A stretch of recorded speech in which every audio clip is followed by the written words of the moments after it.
Olá, olá, meus alunos e minhas alunas, todo mundo bem? Sejam todos bem-vindos aí ao nosso estudo do Regimento Interno do TRT do Maranhão, o TRT da 16ª Região. Vamos compreender de uma forma bem didática, bem objetiva, esse regimento, que é bem tranquilo, ele não é tão difícil não, mas vamos aqui iniciar, fazer uma introdução sobre como funciona o Poder Judiciário, logicamente um resumo aqui só para você entender um tópico, porque assim, a gente fala TRT do Maranhão, TRT do Piauí, TRT do Ceará. E aí dá a entender, por exemplo, que isso é um órgão estadual, porque muitas vezes vamos pensar assim, o INSS. Não tem o INSS do Piauí, o INSS do Ceará, não, o INSS ele é só um, ele é da União. Quando a gente pensa TJ, eu tenho o TJ do Piauí, TJ do Maranhão, TJ do Ceará. Por quê? Porque ele é um órgão estadual. Só que aí é onde entra a pegadinha de prova, porque entra aí o TRT. E eu tenho um TRT Piauí, Maranhão, de várias regiões. Só que o TRT, ele é um órgão da União, não é um órgão estadual. Apesar de ser chamado, né, TRT do Maranhão, TRT do Piauí, da 16ª, 22ª região e assim por diante, mas Tribunal Regional do Trabalho, ele é um órgão pertencente à União. Então, isso é muito importante, porque quando, por exemplo, a gente trabalha com TJ, Tribunal de Justiça, a gente tem a figura do governador. Mas aqui no TRT, como ele é um órgão da União, a gente tem a figura do presidente da República e não do governador. E diversas outras situações. Beleza? Então, olha aqui o artigo 4º do Regimento Interno. Ele diz que o tribunal é composto de 8 desembargadores do trabalho, nomeados por quem? Presidente da República, e não pelo governador, com atribuições definidas na Constituição, nas leis da República e neste regimento. Beleza? Então vamos lá, voltando aqui para o artigo 2º. O Tribunal Regional do Trabalho tem sede na cidade de São Luís, mas a jurisdição é em todo o território do estado do Maranhão. Já as varas têm sede de jurisdição fixada na forma da lei e estão administrativamente subordinadas ao tribunal. Eu gosto muito de ministrar legislação específica, uma das matérias que eu mais gosto de ministrar, e muitas vezes na legislação, essa parte inicial tem palavrinhas que podem ser colocadas aí e ser pegadinha de prova. Aqui, às vezes você olha assim, você pensa, bem tranquilo, o artigo 3º, mas ele é tão perigoso, sabe por quê? Subordinado pode ser trocado por vinculado. Não é a mesma coisa. A questão falar que as varas estão administrativamente vinculadas ao tribunal. Não, está errado. Vinculação e subordinação, deixa lá em direito administrativo, são tópicos diferentes. Então, não é a mesma coisa. Outra situação, administrativamente subordinada, ele pode falar operacionalmente, pode trocar por outras palavras, né? O administrativo por outra situação aí. Então, tá errado aí. Então, cuidado com esse detalhe. Dando continuidade, um tópico também que é muito interessante aqui, é essa questão dos órgãos. E você tem que compreender porque ele traz duas situações. Ele traz aqui o órgão da Justiça e o órgão do TRT. Então, quando eu falo de Justiça do Trabalho da 16ª Região, quais são os órgãos da Justiça como um todo? É o TRT e os juízes. Então, esses são os órgãos da justiça, a gente fala como um todo. Eu olhar para a justiça da 16ª região, quais são os órgãos? Tribunal Regional do Trabalho e Juiz do Trabalho. Agora, os órgãos do TRT, aí são 4. Tribunal Pleno, turmas, presidência e a corregedoria, beleza? Então, é como se eu fizesse isso, ó. Vou pegar aqui, órgãos da justiça, até um bizu para vocês, ó. Justiça do Trabalho, JT. 2 letras, são 2 órgãos, que na hora da prova ele pode chegar e dizer assim, querer confundir, né? Misturar aqui. Então, órgão da Justiça do Trabalho é o TRT, Juiz do Trabalho. Já do TRT, quais são os órgãos específicos do TRT? O Tribunal Pleno, as turmas, presidência e corregedoria regional. Aqui é um tópico interessante na questão do tratamento. Quando a pessoa vai se, até pronomes de tratamento, né? Vai se referir ao tribunal. Então, o tribunal vai receber o tratamento de egrégio, e seus membros, desembargadores, aqui também entra a parte do juiz, de excelência.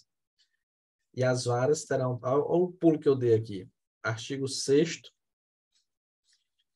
para o artigo 244. Por que eu fiz isso? Porque os assuntos estão relacionados. Lá no artigo 244, ele fala das varas. Você tem que tomar cuidado com o detalhe. Por quê? Porque muitas vezes, por exemplo, no TRT do Piauí, eu falo isso porque tem pessoas aqui que estão me assistindo que não fizeram o TRT do Piauí. Então, vão fazer só o TRT do Maranhão. Beleza. Mas eu sei que tem pessoas que fizeram o TRT do Piauí e outros TRTs e estão fazendo agora do Maranhão. Então, eu sempre gosto de fazer esse alerta para isso. Por quê? Porque no Piauí, a vara é chamada de meritíssima. Só que aqui já é diferente. Aqui o tribunal eu vou chamar de egrégio. Egrégio tribunal. Então, se eu vou mandar uma carta para uma coisa para o tribunal, egrégio tribunal. Esse aí é o tratamento que eu tenho que falar. Se eu vou falar com a vara, egrégia. Olha aí. As varas terão um tratamento de egrégia. Já os juízes desembargadores de excelência. Então, cuidado com esse quadro. Outra situação também interessante. Nas sessões, os desembargadores vão usar vestes talares. O membro do Ministério Público, que passa para a sessão, também vai utilizar essa veste talar. Os advogados, que vão fazer sustentação oral, têm que usar beca. E o secretário, pelerine. Eita, é coisa demais, mas se calma. Como é que funciona? O que é cada coisa disso daí? Isso daqui, logicamente, aqui são alguns exemplos. Deixa eu até mudar a cor aqui. Isso daqui é a veste talar, que vai ser utilizada por quem? Desembargadores e o Ministério Público. Ok? Já para você imprimir, já fazer isso daqui. Isso aqui é a beca, que vai ser utilizada por quem? Pelo advogado. E essa situaçãozinha, ó, que está de vermelho aí, é o pelerine, que ele falou, que vai ser utilizado pelo secretário. Isso é muito importante, a banca pode trocar isso daí. Ela pode dizer que o secretário vai usar a beca, que o advogado vai usar a veste talar. Não, os desembargadores usarão essas vestes talares, membro do Ministério Público também. Os advogados que vão fazer sustentação oral devem trajar a beca e os secretários do Tribunal Pleno e das turmas, bem como demais servidores que funcionarem nas sessões do tribunal, usarão pelerine. Beleza? Cuidado com isso daí. Coloquei aqui o resumo para vocês entenderem isso daí. Um ponto importante também aqui, essa questão de direita e esquerda, você tem que compreender. Então, o artigo 8º, ele fala, nas sessões, o presidente tomará assento no centro da mesa principal, à sua direita tomará assento o membro do Ministério Público e à esquerda o secretário. Coloquei aqui como é que funciona. E aí você não vai olhar para a imagem de frente, né? Porque se você olhar de frente, o presidente está no meio, quem está à esquerda é o MP, o Ministério Público. Não. Você tem que analisar como se ele tivesse sentado, né? Então, o presidente está sentado aqui, está sentado nessa cadeira. Quem é que está à direita dele aí? Representante do Ministério Público. Quem é que está à esquerda dele? Secretário do Pleno. É o que diz aqui a lei. Então, o presidente toma assento no centro, à sua direita, à direita do presidente, o Ministério Público, e à esquerda o secretário. O vice-presidente tomará assento na primeira cadeira da bancada direita da mesa central, o desembargador mais antigo na primeira à esquerda, e assim sucessivamente. Como assim? Eu vou ter uma bancadazinha aqui, e aqui, por exemplo, direita, esquerda. E aí o vice-presidente aqui, desembargador mais antigo aqui, o segundo desembargador mais antigo aqui, o terceiro, até completar todo mundo sentando dessa forma intercalada, beleza? Então, o vice-presidente toma assento na primeira cadeira da bancada à direita da mesa central, o desembargador mais antigo na esquerda e assim sucessivamente. Essa questão da antiguidade, né, que é muito importante no tribunal, saber quem é o desembargador mais antigo. Mas como é que eu vou fazer isso daí? Que muitas vezes eles pode ser nomeado no mesmo dia. Entraram os dois na mesma data. E aí? Como é que eu vou saber isso daí? Como é que eu vou diferenciar? É utilizado assim, pela nomeação. Então, eu vou analisar. Quem foi nomeado primeiro? Foi você. Então, você é mais antigo que o outro. Mas não, se eles forem nomeados na mesma data, a nomeação foi na mesma data, eu vou analisar a posse. quem tomou posse primeiro. Porque acontece o quê? É nomeado, toma posse, depois que toma posse, entra em exercício. Então, muitas vezes tem aquela pessoa que toma posse primeiro. Então, quem tomou posse primeiro, logicamente, vai ser o mais antigo. Não, mas eles foram nomeados no mesmo dia, tomaram posse no mesmo dia. Aí eu vou para o exercício. Quem foi que entrou em exercício primeiro? Que toma posse é uma coisa, entrar em exercício é outra. Não, eles entraram em exercício no mesmo dia. Mas está danado. Aí eu vou para o quarto requisito, para saber quem é o mais antigo. Tempo de serviço como magistrado. Como juiz, porque desembargador é como se zerasse. Como assim, professor? Zerasse. Vamos supor, eu tenho aqui, até voltar aqui para essa imagem, fica mais fácil você compreender. Pagar aqui. Eu tenho o juiz do trabalho, que ele está aqui na primeira instância, também chamado primeiro grau. E o TRT, ele está na segunda instância. E aí o juiz ele pode ser promovido e virar desembargador. A pessoa faz o concurso para juiz, nós vamos analisar isso aí, nós vamos estudar isso aí ainda. Nós estamos apenas iniciando aqui, mas tem muita coisa para ser vista. Mas o juiz ele faz o concurso, vira juiz de trabalho substituto, depois juiz do trabalho, vai sendo promovido até ele chegar a ser desembargador. Então, vamos supor, 2 juízes conseguiram ser desembargador. Um tinha 10 anos como juiz, o outro tinha 12 anos como juiz. Só que a partir do momento que eles chegam no TRT, agora eles são desembargadores. Então, agora eu vou contar do zero. Como desembargador, você tem quanto tempo? Então, esse tempo de juiz aqui, basicamente, vai ficar ali em stand-by. Vai servir para alguma coisa? Vai na questão do desempate. Mas como desembargador, é como se zerasse. Não, hoje você foi nomeado, tomou posse do exercício. Então, hoje é o seu dia, primeiro dia como desembargador. Está contando sua atividade daqui. Mas aí na questão de empate, eu posso analisar essa questão aí que ele diz, ó, pelo tempo de serviço como magistrado. Mas vamos supor que empatou. Tá danado, né? Para saber a atividade desse povo. Foram nomeados na mesma data, tomaram posse na mesma data, entraram em exercício na mesma data e têm o mesmo tempo de juiz, como juiz. Aí eu vou analisar o tempo de serviço público federal. Como assim? Ah, eles têm o mesmo tempo. Então, um é juiz, está com 10 anos, que ele é juiz, o outro também, 10 anos. Só que esse aqui, antes de ser juiz, ele era analista do TRT. E esse aqui era analista do TJ. Então, esse aqui vai ter um tempo de serviço público federal maior, lógico, né? Porque ele tem um tempo aí do TRT. Esse aqui tem um tempo do TJ, estadual. Ele fala bem claro, tempo de serviço público federal. Professor, mas não. Os dois eram analistas do TRT. Aí eu vou para o último requisito, idade. Empatou tudo, aí eu vou pela idade. Aí você pode chegar em casa e dizer, professor, são gêmeos. Aí agora acabou. Acabou. Foram nomeados na mesma data, tomaram posse na mesma data, entraram no exercício na mesma data, têm o mesmo tempo de serviço como magistrado, o mesmo tempo de serviço público federal, e ainda são gêmeos, aí acabou tudo, né? Mas o bizu, para você lembrar, é você dar dessas hipóteses, né, de antiguidade, é o NPE-MSI. Então, N de nomeação, P de posse, E de exercício, o M para você lembrar de magistrado, né, o tempo de serviço como magistrado, o S para você lembrar de serviço público, lembrar que é federal, e o I, a questão da idade, beleza? Então, cuidado com esse ponto. O desembargador do trabalho tomarão posse em sessão no tribunal pleno e prestarão compromisso de bem cumprir os deveres do cargo de conformidade com a Constituição, as leis da República, sendo lavrado termo em livro especial assinado pelo desembargador do trabalho presidente, pelo empossado e pelo secretário do pleno. Aqui bem interessante o artigo 11, que ele vai tratar quais são esses cargos de direção do tribunal. E eu tenho como cargo de direção 3 aí: o cargo de presidente, de vice-presidente e de corregedor. São esses 3 cargos considerados como de direção do tribunal: presidente, vice-presidente e corregedor. Como é que eu vou escolher isso daí? Como é que eu vou escolher esses cargos? O artigo 12, ele vai determinar: o tribunal, pela maioria dos seus membros efetivos, em votação aberta.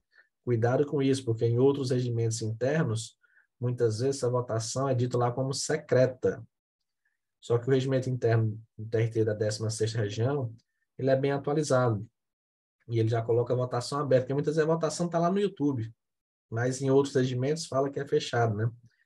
Elegerá, dentre seu desembargador do trabalho mais antigos, em número correspondente aos cargos de direção, os titulares destes, com mandato por 2 anos, cuidado aqui, proibida a reeleição. Então, não é permitida a recondução. Foi presidente, não pode ser reeleito presidente. Foi vice-presidente, não pode ser reeleito vice-presidente. Beleza? É proibida essa reeleição. E aqui ele vai trazer hipóteses de inelegibilidade, situações que a pessoa não pode mais concorrer. E quem é que está nessas inelegibilidades? Quem tiver exercido o cargo de direção por 4 anos ou o cargo de presidente. Então, vamos supor, na primeira vez que a pessoa ocupou um cargo de direção, já foi logo de presidente. Não são 8? Então, ela fica fora da lista, e agora falta 7 pessoas, 7 desembargadores para ocupar o cargo de presidente. Até que todos esses 7, passem aí pela presidência, a pessoa fica fora da lista. Como assim, professor? Entendi. É porque o Poder Judiciário ele é diferente do Legislativo. No Legislativo, Câmara dos Vereadores, Senado Federal, Câmara dos Deputados, a pessoa pode passar a vida todinha como deputado, como senador, e nunca chegar à presidência do Senado, nunca chegar à presidência da Câmara. Já no Poder Judiciário, ele não quer isso.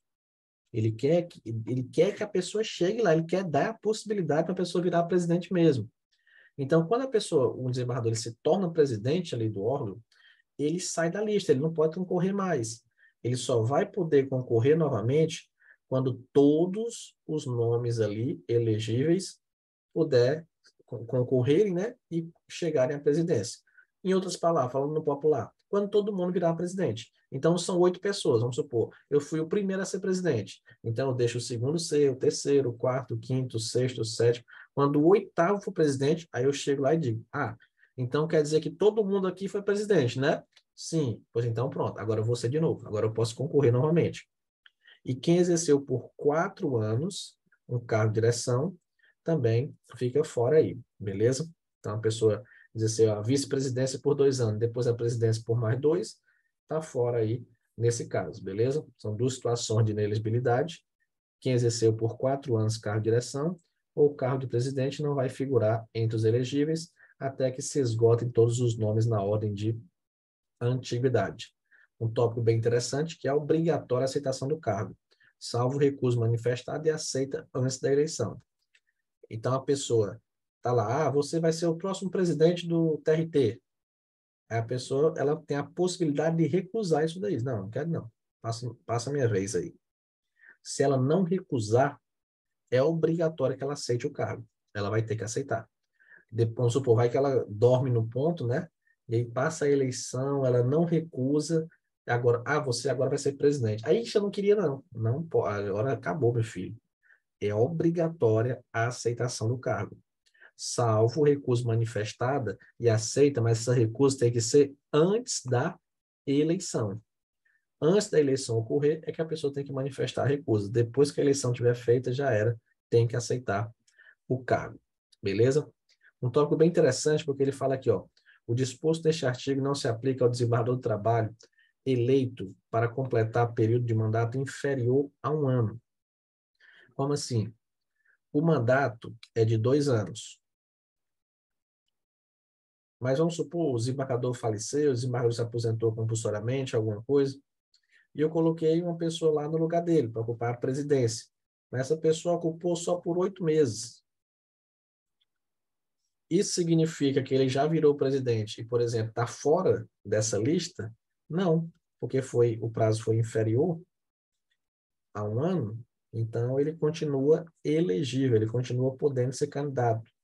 Agora, se ele exerceu a presidência por 1 ano, não tem o S aqui, 1 ano e 1 mês, por exemplo, agora não, agora ele está inelegível.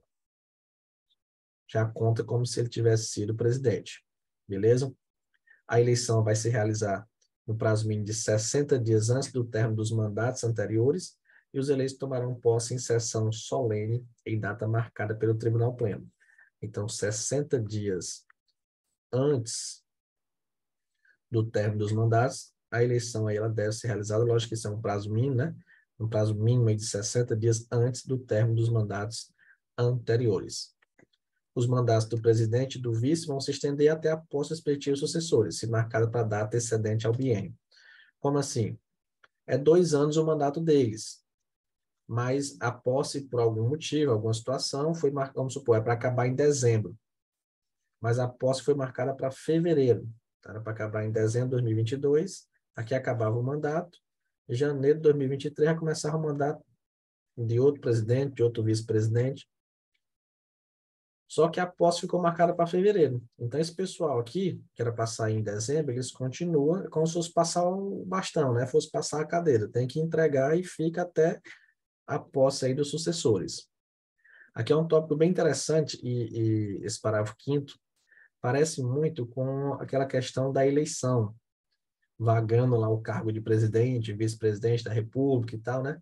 Tem a questão da eleição direta, eleição indireta, e aqui tem uma situação um pouco parecida, porque ele fala assim, ó, ocorrendo vaga antes de decorrido 1 ano de mandato, proceder-se-á uma nova eleição, na sessão seguinte à verificação da vaga, com posse imediata, terminando eleito o tempo de mandato de seu antecessor. Então, a vaga, como eu falei, o desembargador, o presidente faleceu, ou se aposentou compulsoriamente, ou até se aposentou voluntariamente mesmo, alguma coisa do tipo. E ele tinha 2 anos de mandato. Só que isso aconteceu dentro aí, antes de decorrer 1 ano. Com 6 meses de mandato, por exemplo, aconteceu isso. E aí o que vai acontecer? Uma nova eleição. Agora, se a vaga para presidente ocorrer depois do 1º ano de mandato, o vice-presidente vai exercer as funções pelo tempo que restar do mandato, assumindo a vice-presidência do desembargador do trabalho mais antigo, que ainda não tenha sido eleito presidente, ou se todos já houverem sido, o que haja exercido a presidência no biênio mais remoto. 2 coisas que eu quero já explicar para vocês aqui. Então, vou até voltar para cá. Se a vaga ocorrer antes de decorrido 1 ano, nova eleição. Se a vaga foi aqui faltando menos, aqui já depois do 1º ano, né? Como ele fala aqui, depois do 1º ano de mandato. Se foi na vaga de presidente, que ocorreu a vaga aí, o vice-presidente assume. E o vice? Quem é que vai assumir? Olha aqui um detalhe interessante. Você poderia pensar que era o corregedor, né? E até aqui, quando a gente estuda no artigo 11, ele fala, constitui cargo de direção, presidente, vice e corregedor. Mas deixa eu contar um segredo para vocês. O vice-presidente e o corregedor são a mesma pessoa. Não são 3 pessoas aqui que são eleitas. O vice-presidente, ele exerce a função de corregedor aqui no TRT.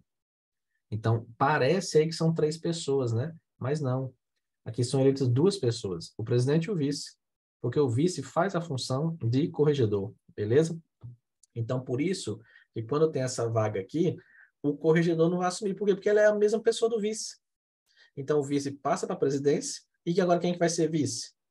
Aí quem vai ser o vice vai ser o desembargador mais antigo, que ainda não tenha sido eleito presidente. Então, olha lá. Ei, quem foi que não foi eleito presidente ainda? Aí 3 pessoas, 3 desembargadores levantam a mão. De vocês 3 aí, que nunca foram presidente, quem é o mais antigo? Você. Pois agora, você vai ser o vice aqui. Aí, ei, quem foi aí que nunca foi presidente? Aí todo mundo, não, todo mundo já foi. E agora, quem é que vai ser o vice? Vai ser aquela pessoa que tem exercido a presidência no biênio mais remoto. Tipo assim, que é o mais demorado aí, né? O que está mais antigo, mais longe, vamos dizer assim. Tipo, não, eu fui presidente em 2014, eu fui presidente em 2012, eu fui presidente em 2005. Opa, você, lá de longe. Aí você vai exercer aqui essa função, beleza? Isso se foi ocorrer a vaga depois do 1º ano. Para efeito desse artigo, o desembargador que declinar consideração do tribunal o direito de concorrer a um dos referidos cargos manterá sua posição no quadro de antiguidade nas eleições subsequentes. Então, pode ser que em determinada eleição, o servidor ele manifeste aqui a recusa dele, né? Ah, você vai ser vice-presidente. Ele, não, quero não, que o vice exerce a função de vice-corregedor, é tudo aquela coisa toda. Quero não, recuso. Só que essa recusa dele é naquela eleição. Na próxima eleição, está lá, opa, seu nome está cotado para ser presidente. Ele, presidente, eu quero. Agora sim, recuso não, pode deixar. Beleza? É o que diz aqui esse parágrafo 7º.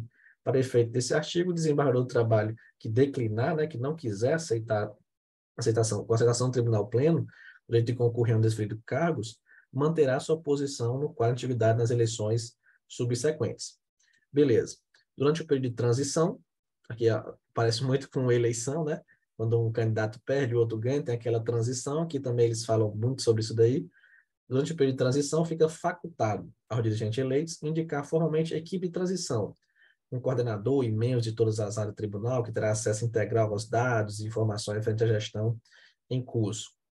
Aqui, como eu falei, muitas vezes acontece em política, porque é um cara de uma gestão, aí entra outra, aí eles têm que entender o que é uma gestão. Aqui no tribunal, muitas vezes, não tem muito isso, né? Essa questão, mas foi falado. Até ele fala, é facultado. Se o novo presidente, a nova equipe ali de dirigentes, né, quiser, não, bora fazer uma equipe de transição aqui, bora saber o que está sendo feito, vamos supor, tem um concurso em andamento, e eu quero saber como é que foi feito, que licitação foi feita, enfim, pode fazer. Os dirigentes no exercício dos cargos disponibilizarão espaço e equipamento necessário aos trabalhos da equipe de transição, cumprindo as unidades do tribunal fornecerem em tempo hábil e com a necessária precisão as informações solicitadas pela equipe. Os dirigentes em exercício deverão integrar aos dirigentes eleitos em até 10 dias após a eleição. Relatório circunstanciado com os seguintes elementos básicos. Então, cuidado com o prazo, né? 10 dias após a eleição. Tem que os dirigentes que estão lá em exercício vão entregar para os eleitos o quê? Planejamento estratégico, estatística processual, relatório de trabalho das comissões, proposta orçamentária e orçamento, estrutura organizacional com detalhamento do quadro pessoal, relação de contratos em vigor. Então, a pessoa está chegando lá, o novo presidente. Ele quer saber, foi feito um contrato aqui com a empresa de água mineral. Esse contrato aí, como é que foi feito aí? Ele não pode chegar lá, tipo assim, na doida, né? Tem que entender. Sindicância, processos administrativos, tomada de contas, situação das contas do tribunal perante o Tribunal de Contas da União, relatório de gestão fiscal e assim por diante. Os dirigentes em exercício deverão está repetindo aqui, né? Os 10 entregar os dirigentes eleitos em até 10 dias após a eleição esse relatório circunstanciados. Os dirigentes eleitos poderão solicitar dados e informações complementares se considerarem necessário. Aqui é a questão simples, né, de entender o que está acontecendo. O presidente do tribunal, ele tem funções administrativas. Pode perceber que a maioria são funções administrativas. Estatística processual, relatório de trabalho das comissões, sindicâncias, relatório de contratos, prestação de contas. Então, ele tem que entender como é que está o negócio, como é que estão as contas aí. Eu estou recebendo, agora é comigo, agora eu sou o presidente, mas eu tenho que entender. Para você ter aquele, tem eu falei agora, eu lembrei dele, do Instagram, o seu Osmar. Deixa comigo, né? Como eu falei, agora é comigo. Então, deixa aqui comigo, e agora o negócio, mas eu tenho que entender como é que está a situação aí, beleza? Então, vamos lá. O desembargador do trabalho que foi eleito presidente continuará como relator e revisor dos processos que tenha posto visto. Então, muitas vezes, ele foi presidente, ele fica afastado um pouco dos processos. Mas aquele processo que ele já foi, ele vai continuar como relator e revisor dos processos que já tenha dado o visto. O presidente do tribunal é substituído pelo vice-presidente e este pelo mais desembargador do trabalho na ordem de atividade. Como eu já tinha até explicado, né? Porque olha a questão assim, daquela que eu até eu brinquei que é um segredo, né? Mas não é que é um segredo, é porque nesse momento agora é. Nesse momento é uma situação muito interessante, porque se você não sabe disso, se você não sabe que o vice e o corregedor são a mesma pessoa, você cai numa pegadinha de prova. Porque a prova vai dizer, o presidente é substituído pelo vice e o vice é substituído pelo corregedor. Ora, isso aqui é a coisa mais lógica que poderia acontecer, né? Tá seguindo a ordem, tá ok, mas não. Porque como é que ele mesmo vai substituir ele? Não tem como, né? Então, o presidente é substituído pelo vice, e o vice ele vai ser substituído pelo desembargador mais antigo. Se o mais antigo não puder, o segundo mais antigo, o terceiro, na ordem aí de antiguidade. E olha aí, acabou. Rapidinho. acabamos aqui quando a gente vai ministrando as aulas de uma forma bem dinâmica, bem didática. Acabou que até eu achei rápido. Beleza?